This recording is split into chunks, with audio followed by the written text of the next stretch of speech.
Le thème qui nous réunit ce matin et qui traite de la problématique de l'interopérabilité et du partage des infrastructures est un enjeu majeur pour les opérateurs, les consommateurs, les régulateurs et toute l'industrie postale.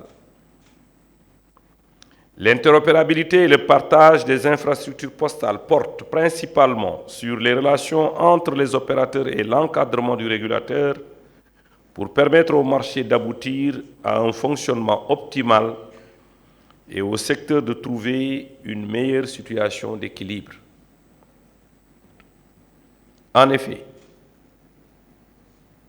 chargé de réguler le secteur postal, par notamment la mise en place d'un cadre réglementaire favorisant une concurrence loyale au bénéfice des utilisateurs des réseaux et services postaux, la RTP, après analyse de la situation du marché postal, a entrepris des travaux de façon inclusive et concertée avec les parties intéressées pour élaborer les lignes directrices en vue d'encadrer l'interopérabilité et le partage des infrastructures entre opérateurs. Faut-il le rappeler, le partage des infrastructures est l'un des principaux leviers de régulation, Ousmane en a parlé tout à l'heure, qui permet le développement de la concurrence et la promotion des services innovants sur un marché. Il convient de rappeler que le secteur postal est fort de la présence de près d'une vingtaine d'opérateurs privés qui œuvrent à renforcer l'offre de services sur le marché. L'objectif poursuivi par la RTP est de renforcer la concurrence sur le marché des services postaux et de promouvoir le développement des usages pour toutes les catégories de clientèle, à savoir les individus, les ménages, les entreprises et l'administration. Le second défi est de veiller à l'épanouissement de ces acteurs en utilisant tous les leviers appropriés, notamment l'interopérabilité et le partage des infrastructures, pour améliorer l'environnement des affaires et permettre aussi aux dits opérateurs de délivrer des prestations de qualité.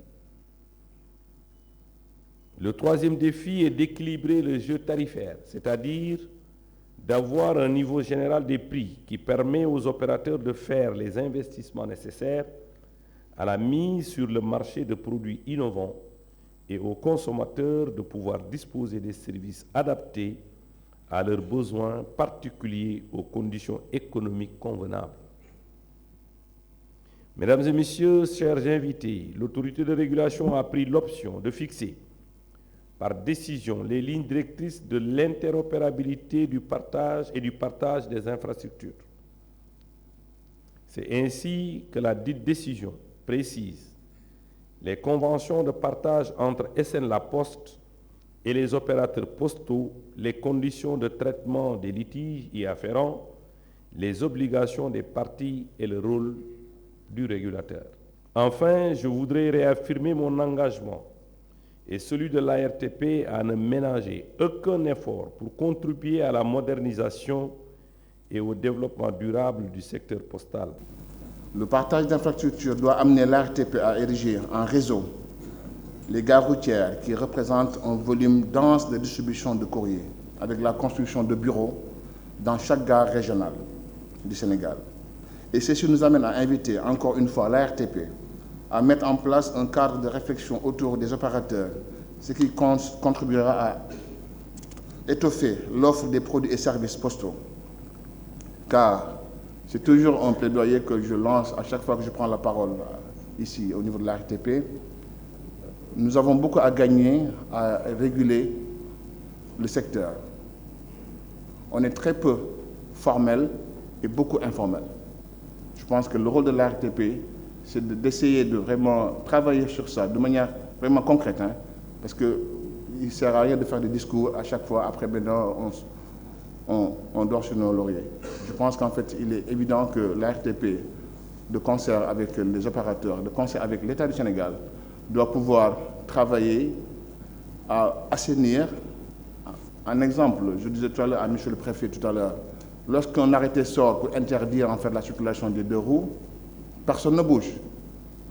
Donc il est évident que si la volonté de l'État Et là, on peut vraiment régler ce problème-là vraiment de manière concrète.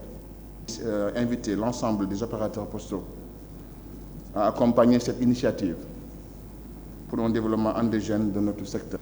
Cette initiative salutaire de l'ARTP que nous lançons aujourd'hui est une réplique locale de cette tradition des postes à l'échelle internationale face aux enjeux et aux exigences de qualité de service. Elle est fondamentale dans un contexte marqué par la multiplicité des opérateurs postaux et la faiblesse des revenus générés, avec un chiffre d'affaires de 17 milliards en 2022. Ces chiffres contrastent parfaitement avec le secteur des télécommunications, notamment avec plus de 630 milliards rien que pour le segment des communications électroniques. Cette initiative doit permettre à un produit ou un système dont les interfaces sont intégralement connues de fonctionner avec d'autres produits ou systèmes existants ou futurs et sans restriction d'accès ou de mise en œuvre ou sans effort particulier de la part du client.